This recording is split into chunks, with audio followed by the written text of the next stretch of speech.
пицца без наполнителя.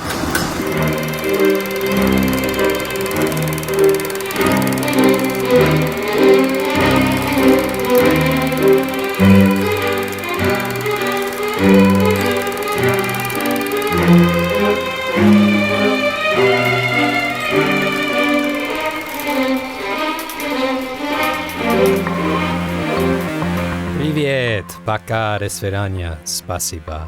Я не говорю по-русски, but I have an excellent Russian-styled intro that I have no use for. So if you know of an excellent Russian speaker or some Eastern European rhetoric that you're interested in discovering, please let me know in the comments or directly email me. I'd love to hear about it.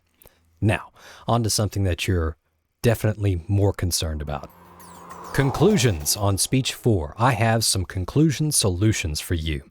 Often I will see, especially in persuasive speeches, an organizational style known as the problem-solution style, where you lay out the problem so well you have us feeling, oh my goodness, what are we going to do about this? Please, somebody. And then, I know what we can do. Here's the solution I have.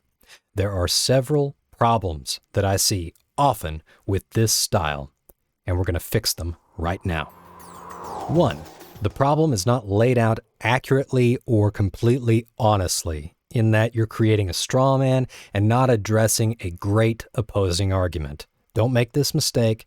Address a great opposing argument honestly, as fully as you can, in the time that you're allowed.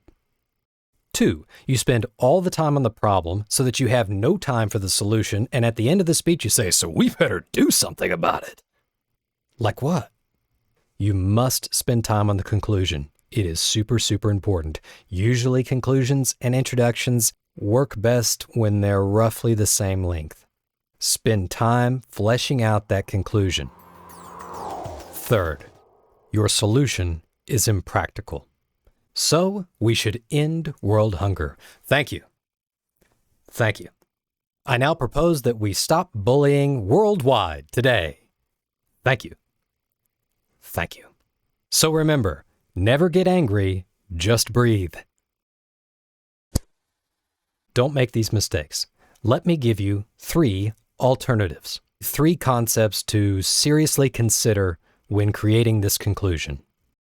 Practical immediacy, Chesterton's fence, and your fence. Practical immediacy first.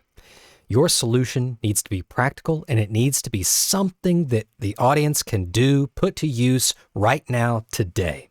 It's just fine if you want us to start saving for retirement for when we retire 50, 60, 100 years from now. Yeah. But very few people will care. It's a lot like trying to get people to quit smoking when you say, 50 years from now, you may regret it. Give them something that they can be concerned about today. Like male college students addicted to nicotine face higher rates of erectile dysfunction than any other group. Are you concerned about that or something that may happen 40 years from now? Find something that is of immediate concern and exploit it. Make it practical. I hear a lot of dog adoption speeches, and I love that. I love dogs. You may have seen Lola, my schnoodle, my pet schnoodle, who was in that intro. She's a fantastic actress. Beautiful. One of the major problems I see with dog adoption speeches is, so shop? No, that's not it. So adopt, don't shop. Thank you. Thank you. One that hardly addresses this particular audience. You're college students, you're busy, you're not lazy, but not ready to take care of a little baby and not even a dog baby. They're expensive. So what practical solution can we put into place right now for these people to take action on what I am talking about? Well, you make it practical and immediate. Practical. I know that a lot of people in the audience cannot or will not adopt a dog today. I get that. However, there is something you can do right now, today, that will impact not only your life, but the life of a little baby dog who's begging for your help. This is Josephine. She is sitting 5 miles down the road here at the blah, blah, blah adoption center in Waco, Texas. Here's the map. When you leave this class, I've already scheduled you an appointment just for 5 minutes to go pet Josephine for as long as you're willing to do. She only asks 5 minutes, but if you can give 10, she'll take it. She's real. It's live. She's alive for now. It's not sometime in the future, go adopt a dog. It's take action on what I'm talking about right now. And here's the very, very practical way that you can do it today. Practical immediacy. Now, on to Chesterton's fence. Chesterton, you can look up his bio. I'm going to paraphrase this real quickly. Take two guys walking in a field. One guy walks up to this fence, sees this fence, says, "Hey man, here's a fence. It's in our way. Let's tear it down so that we can move forward." The other guy, the wiser one, says, "No, wait a minute. Nobody puts up a fence for no reason. And it is incumbent on us to find out why that fence was erected in the first place before we decide to tear it down. There may be a really good reason for that fence to be there. There may be a real terrible, horrible reason for that fence to be there. But until we know and understand why that fence is there in the first place, we have no business tearing it down.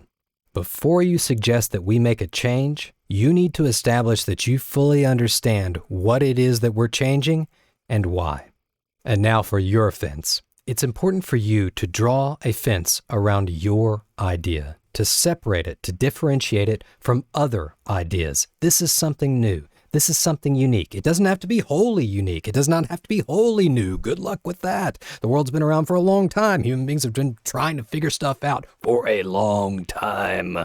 But this little idea, this little solution, this little presentation is, at least somewhat, unique to you. Differentiate your solution from somebody else's, your ideas from somebody else's. Draw a fence around your idea. You may have heard often that public speaking is a terror, that it is the number one greatest concern of all college students and everyone else. It is a greater fear than death itself. And some people think that this is because of an unnaturalness in human beings, an evolutionary adaptation to let you know that, hey, this is a really bad place to be. All my friends are over there and I'm up here alone. Bad, bad, red flag, negative. Fear, worry.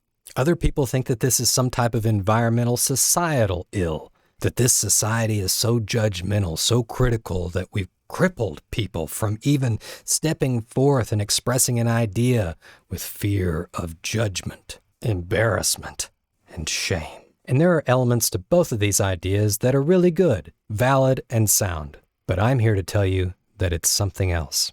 And then I give you my very special, unique something else that is slightly different from what you've heard before. Oh, what a letdown. What do you think I'd say? And more importantly, what would you say? What is your unique take on public speaking and fear of expression? I bet by now you've got a pretty good idea about it. Anyway, think about your conclusions. Spend time on them. For this last speech, create something that you can be truly proud of, that you'd want to share with friends, family. Look what I did. If you can do that, you deserve to feel that sense of accomplishment. So get after it. We're this close to done. Till next time.